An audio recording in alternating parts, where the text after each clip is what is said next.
Je m'appelle Sophie, j'ai 37 ans. 37 ans d'expériences enrichissantes, bonnes pour certaines et d'autres plus tumultueuses. Dès les premiers instants de ma vie, lorsque j'étais encore dans le ventre de ma mère, j'ai failli mourir car le cordon ombilical s'était enroulé autour de mon cou. Mes parents étaient alors à l'hôpital car ma mère était sur le point d'accoucher. Mon père, ayant les yeux fixés sur le monitoring, voyait que les battements de mon cœur s'atténuaient par intermittence. À ce moment-là, il courut à la salle de soins, prévenir l'équipe médicale qu'il se passait quelque chose d'anormal. Je suis alors née par césarienne en urgence. À quelques secondes près, j'étais morte. Mes parents m'ont toujours appelé le bébé précieux, car ils ont perdu un enfant qui s'appelait Sébastien, à l'âge de 2 mois, d'une méningite foudroyante, 2 ans auparavant. J'ai donc été sauvée et j'ai grandi avec mes autres frères et sœurs. J'ai fréquenté l'église adventiste depuis ma naissance, car mon père, à cette époque-là, était pasteur. J'ai alors eu le privilège, lorsque j'étais tison, de participer à des camps de jeunesse adventiste et d'avoir rencontré Gaby Samperio. Je ne sais pas où il est par là. Gaby, il est petit, alors on ne le voit pas trop. C'est de bonne guerre, hein. Je me souviens des camps au Moulin de l'Hérole, et notamment cette espèce de pataugeoire qui était au milieu du camp. L'eau, elle était toujours toute trouble. Et plus tard, à mes 18 ans, j'ai eu la chance de faire la connaissance de Gabriel Monet. Je crois que je l'ai aperçu tout à l'heure, Gabriel.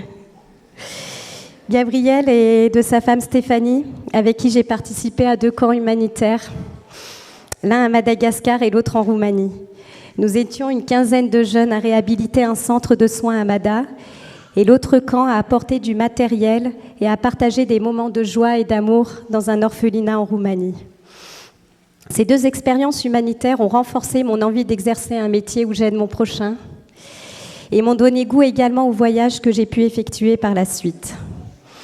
Alors que j'avais quitté à l'âge de 16 ans l'église, j'avais des discussions tantôt avec ma mère, tantôt avec mon père sur Dieu. Pourquoi Dieu permet-il tant de misère dans ce monde, de famine, de maladie, de guerre? Pourquoi mon frère était-il mort? En quoi Dieu se manifeste-t-il aujourd'hui? Je ne comprenais absolument pas le sens des réponses de mes parents. Et puis j'ai fait des études en alternance, loin de ma famille. Certains profs m'ont dit que je n'arriverais à faire aucune étude supérieure car je n'avais pas le niveau. J'ai persévéré, je n'ai rien lâché et je suis devenue infirmière. Et pendant mes études, à l'âge de 20 ans, je me suis dit « chouette, j'ai 20 ans, je vais pouvoir faire ce que je veux de ma vie ». Durant ces longs moments d'errance, de l'âge de 20 ans jusqu'à il y a de ça quelques mois, je m'accrochais à des dépendances diverses, cherchant à combler un vide, un manque de quelque chose dont je n'avais pas conscience.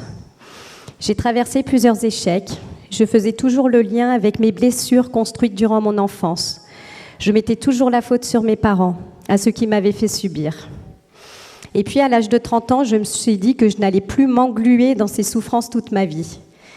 J'ai alors pris le bottin et j'ai appelé par hasard une psychothérapeute, psychanalyste, dont sa spécificité est l'analyse tridimensionnelle, corps, âme, esprit. Au début de ma thérapie, je n'avais pas conscience de ce que voulaient dire ces 3 mots. Accessoirement, ma psy est chrétienne, mais à ce moment-là, ça ne me parlait pas. J'ai donc fait le choix de prendre soin de mes souffrances. En parallèle, je suis en formation avec ma thérapeute qui est également formatrice.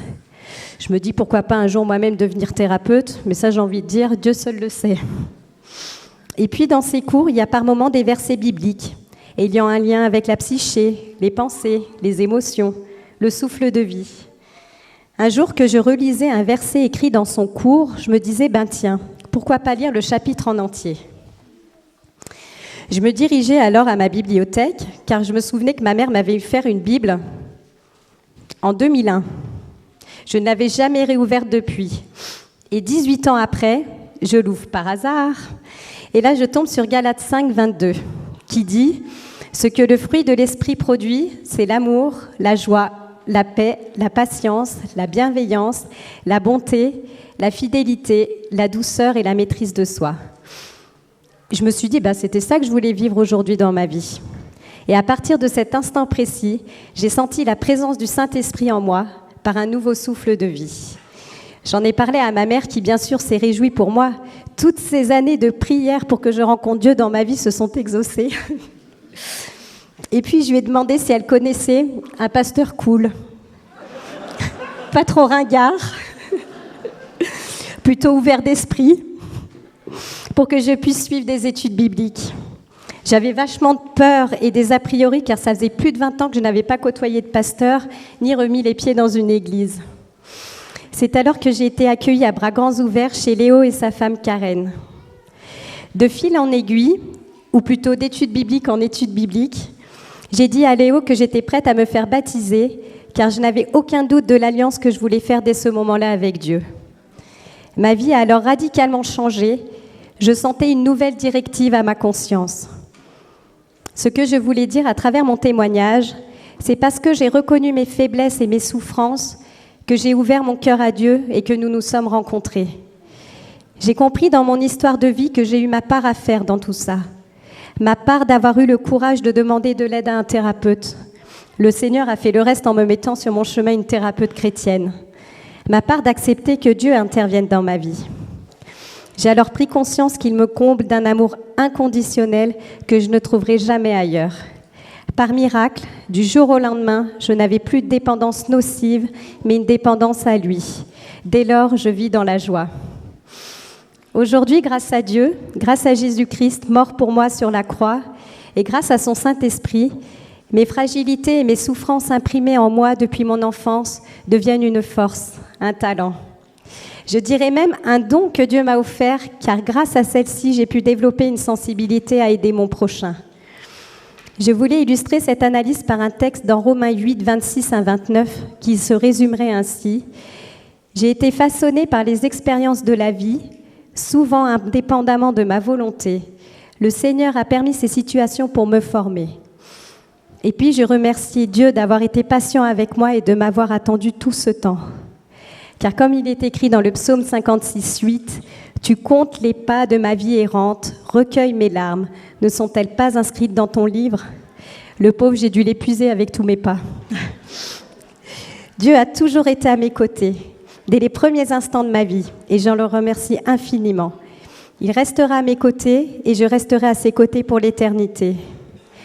Je le remercie aussi car il prend soin de moi, et il m'aide à prendre conscience de l'importance de prendre soin de mon corps, de mon âme et de mon esprit. Merci, Père, car grâce à toi, j'ai pardonné à ceux qui m'ont offensé dans mon enfance, car toi-même, tu as pardonné mes péchés. C'est par un travail de guérison en profondeur avec Dieu, et également ma thérapeute qui prend soin de moi, que je peux écouter la souffrance de mon prochain. Que le Saint-Esprit me guide quotidiennement auprès de mes patients en souffrance psychique. Je le remercie d'avoir des collègues formidables avec qui je prends vraiment plaisir à travailler, même si tous les jours, c'est pas facile, hein, n'est-ce pas ? Je voulais que mon témoignage touche mes frères et sœurs de sang, leur entourage, mes proches, mes amis, mes collègues de travail, ainsi que mes prochains, qu'ils puissent eux aussi rencontrer Jésus dans leur vie. Il y a 1 an de ça, tu m'aurais dit que je serais là à faire alliance avec Dieu en me baptisant. Je pense que je t'aurais certainement rigolé au nez. Comme quoi, avec Dieu, tout est possible. Anime en moi ce feu pour toi, Saint-Esprit, viens par ta vie, rafraîchis-moi et envoie un souffle nouveau.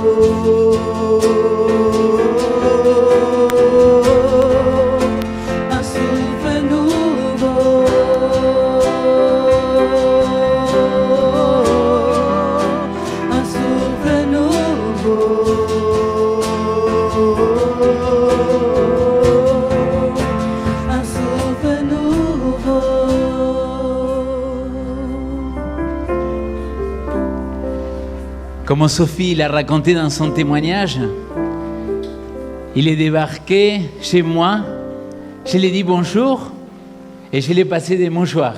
Vrai ou faux? Quelle belle rencontre, Sophie. On a commencé à étudier la Bible ces jours-là. Elle était envahie par ce souffle nouveau, par l'Esprit. Et comme elle m'a dit elle-même, par le pneuma, Léo. Et je lui ai dit, écoute, je suis pasteur dans cette église. Si tu veux, tu passes nous visiter. Elle me dit, ah non, c'est trop tôt. Passe encore. J'ai dit, t'inquiète pas, tu passes quand tu veux. C'était un vendredi matin. Samedi l'après-midi, qui je vois débarquer là? Sophie. Et j'ai compris qu'elle était déjà amoureuse du Seigneur, même avant qu'on commence à partager. Qu'est-ce que le Seigneur, il est bon. J'aimerais prier pour Sophie aussi.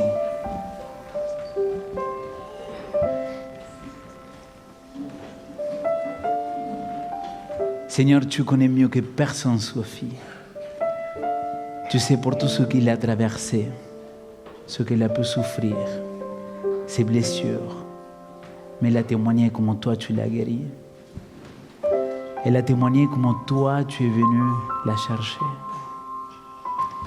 C'est pour ça que je voulais prier pour elle.